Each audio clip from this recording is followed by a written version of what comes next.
Ti possono capire, vai tranquilla. Ah, prima un sorsetto. Ah sì, pure? Sì. Ah però, qua non ci facciamo mancare. Ma poi io mi chiedo una cosa, ma è senza fine sto coso, perché continuo a versare o me lo fate di nascosto senza che io veda, lo riempite, com'è questa storia? È senza fine, ma perché mi chiedo, sono piccoli però, scusate. Era per sdrammatizzare, Sì, vero? grazie. Vai. Michele nasce da babbo Lollovesu e mamma Ghilarzese. Michele ha trascorso i suoi primi anni di vita tra Nuoro e Lollove, con zia Rimondedda che gli ha voluto bene come un figlio.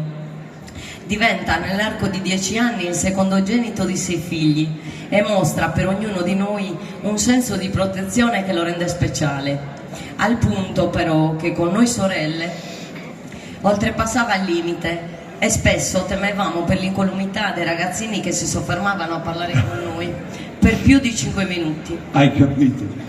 Dopo qualche anno è lui che ha creato il nostro motto eterno: siamo 6, siamo 8, con babbo e mamma facciamo 8. Bellissimo, applauso, non ci vuole ragazzi, questa è veramente bellissima. E lui, Ripetila perché era troppo bella, vai. siamo 6, siamo 8, con babbo e mamma facciamo 8. Facciamo un applauso anche a babbo e mamma che sono, dove sono? Io Sono seduti qua in prima fila. non ho ancora avuto il piacere di conoscerli, poi verrò ad abbracciare. Intraprende verso i 9-10 anni, su per giù, la carriera sportiva con la Polisportiva Montegurtei. Si fa riconoscere subito per le sue capacità sportive, ma poco competitive, Andiamo bene. arrivando ad una gara d'atletica dopo circa un'ora al traguardo e urlando a babbo: "Bah, sono arrivato primo!"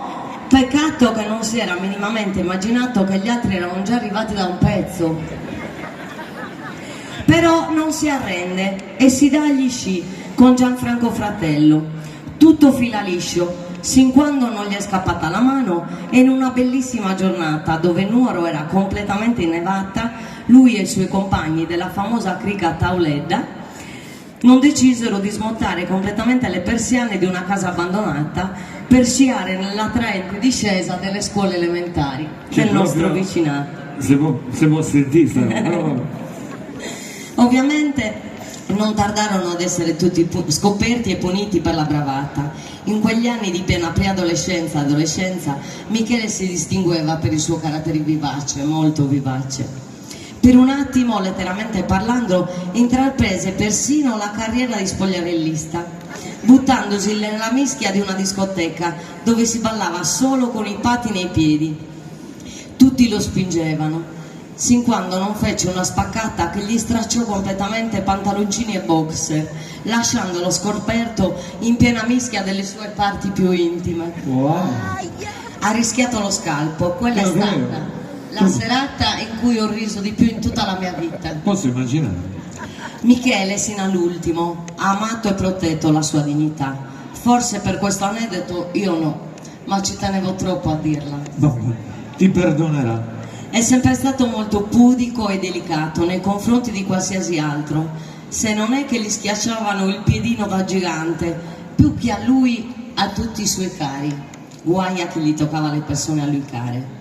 La sua ironia lo caratterizzava e, come diceva sempre lui, iniziò a farsi largo nella vita, in tutti i sensi.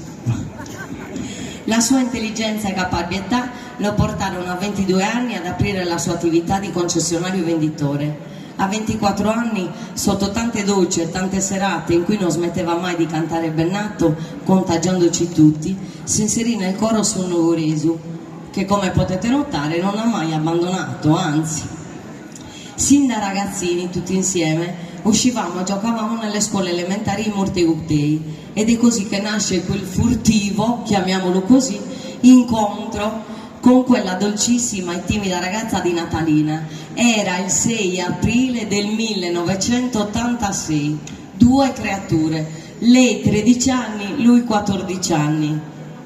E da allora, che ve lo dico a fare, Michele ha conosciuto l'amore di una donna, di un'altra famiglia che lo ha sempre amato come un figlio e un fratello e soprattutto è diventato padre, suggello di un amore che nessuna morte terrena potrà mai togliere.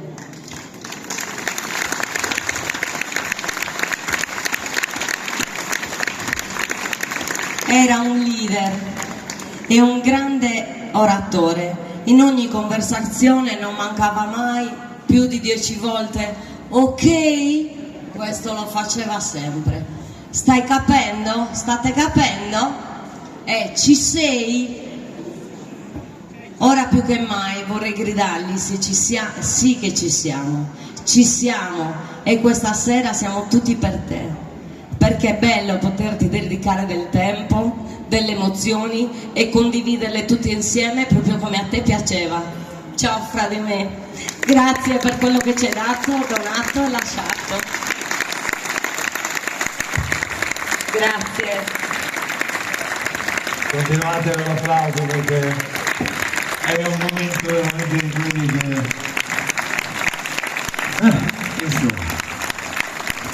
grazie Pietrina. E adesso allora voglio qua al mio tavolo Angelo Virdis e invito il coro Nugo Ramada a salire sul palco.